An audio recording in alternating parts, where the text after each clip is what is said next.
Frédéric Beauvert, j'ai 43 ans. Je travaille dans le métier des sites et sols pollués depuis 2005. J'ai pas démarré directement dans ce métier-là. J'ai commencé par une formation en bac+4 en géologie. Et à partir de cette formation, j'ai pu ensuite faire un bac+5 à l'IG2E. Je me diriger vers le métier des sites et sols pollués. Donc, je suis responsable de l'agence du bureau d'études Envirosol. Donc, on est un bureau d'études en sites et sols pollués d'une trentaine de personnes avec plusieurs agences et dont l'agence qui est en Rhône-Alpes-Auvergne. Et je dirige cette agence-là. Donc, mon rôle particulièrement, il est à la fois technique avec mon expérience et de former et de travailler en collaboration. Et ensuite, il est aussi d'ordre des ressources humaines où je dois manager les équipes, recruter.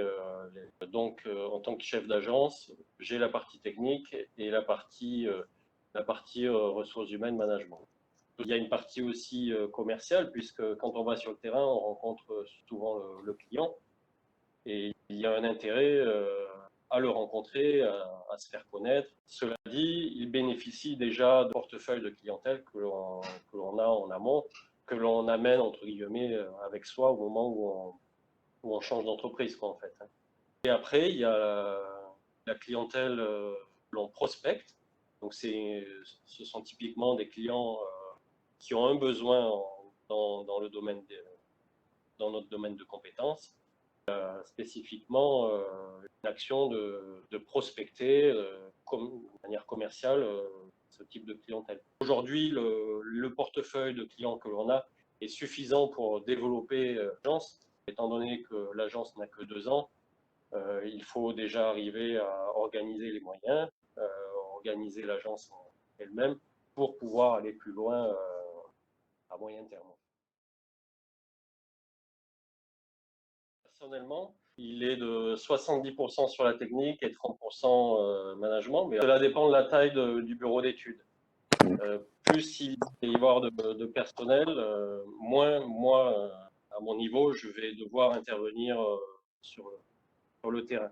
Je vais laisser la place, on va dire, aux jeunes pour aller. Cela dit, il y a une partie formation que je dois donner et que je dois transmettre. Et donc, cette partie formation, elle est indispensable avant qu'une personne, qu'un jeune ingénieur ou jeune technicien puisse aller sur le terrain de manière autonome. Après, ça dépend de chaque personne, de chaque manager. Il y a des personnes qui vont être plus intéressées, plus motivées à aller sur le terrain. La journée type va varier justement en fonction de s'il y a plus de management ou s'il y a plus de projets. Effectivement, soit on gère des projets et on est dans la partie technique, ou on va accompagner les chefs de projet dans la gestion de leurs projets qui sont à différentes étapes d'avancement du projet. Ça peut être au stade d'un devis, où là on va étudier la problématique du client et on va élaborer la stratégie d'investigation jusqu'à la production de ce projet. Donc, c'est le respect de ce qui a été envisagé d'un point de vue technique, le respect des délais et le respect aussi d'un point de vue économique des moyens que l'on va engager et que l'on aura vendus aux clients. Donc, tout ceci, eh bien, on va dire que je le supervise ou j'accompagne le chef de projet et l'ingénieur. Après, le reste les 30 autres pourcents, on va dire, ils sont consacrés à l'organisation de l'agence en termes de moyens humains, en termes d'organisation des équipes. On réalise de manière hebdomadaire le planning afin de s'organiser le plus en amont possible.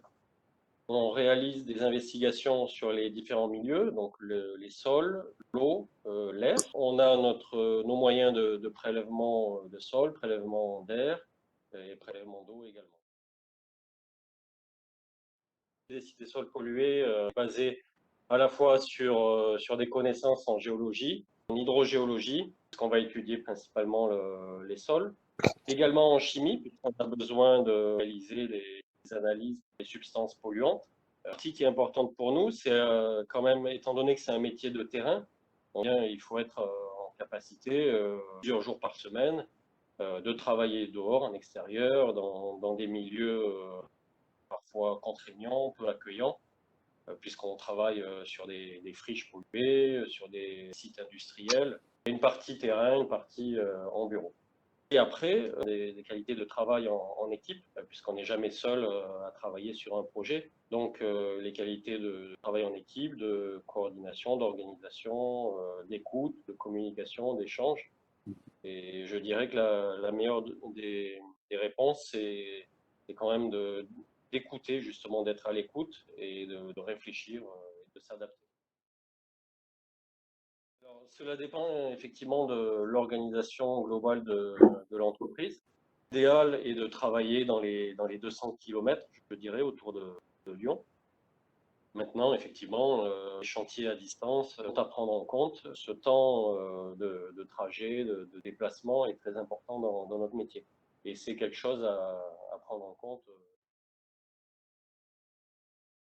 La personne qui nous supervise, c'est le responsable de la société Envirosol, hein, M. Jean-Pierre Gottman, qui est donc basé en Alsace. Il nous supervise en fonction des résultats. Et également, on échange régulièrement avec Jean-Pierre Gottman, forme d'échange téléphonique informel, ou effectivement, sous forme en termes de management qualité, sous forme de réunions mensuelles. Et c'est le rôle d'un manager. Plus il va avoir tendance à réussir dans ses objectifs, forcément, plus d'un point de vue hiérarchique, la personne au-dessus va lui laisser l'autonomie. Tant que le travail est réalisé et bien réalisé de manière autonome, aucun ajout, aucune correction à avoir. Il y a un suivi à avoir, un suivi régulier qui est important. Mais effectivement, plus on laisse la personne autonome, mieux c'est pour elle, puisqu'elle va s'organiser à sa façon. En tant que cadre, on ne parle pas d'heures à la journée, on ne travaille pas à l'heure. Moi, personnellement, je m'organise à l'échelle de la semaine ou du mois. Je la demande aussi à s'organiser d'un point de vue extra-professionnel, familial ou loisir, etc. Ça dépend de chaque individu. Les appétences, les motivations de chacun sont techniques et on devient directeur de projet, un expert, on va dire, dans le domaine technique. L'autre branche, c'est plutôt effectivement le management. Quand on arrive à une dizaine d'années d'expérience, il faut forcément prendre un chemin, soit vers le management, soit vers la direction de projet. Moi, personnellement, ce qui me convient, c'est d'être polyvalent sur tous ces domaines et ne pas être spécifiquement dans le domaine des ressources humaines, dans le domaine technique. Soit il y a le bureau d'études, grande structure, grande infrastructure, ce qui fait que là, on va vous mettre dans une case et on va vous mettre dans un chemin bien spécifique.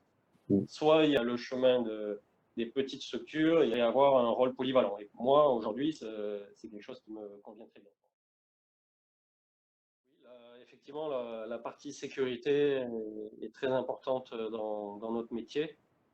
Puisqu'on va sur le terrain, on va sur le chantier, et finalement, le principal risque, c'est le risque routier. Hein. Quand on intervient sur le chantier, il faut intervenir rarement seul. Une fois sur le chantier, des activités de forage qui sont à risque.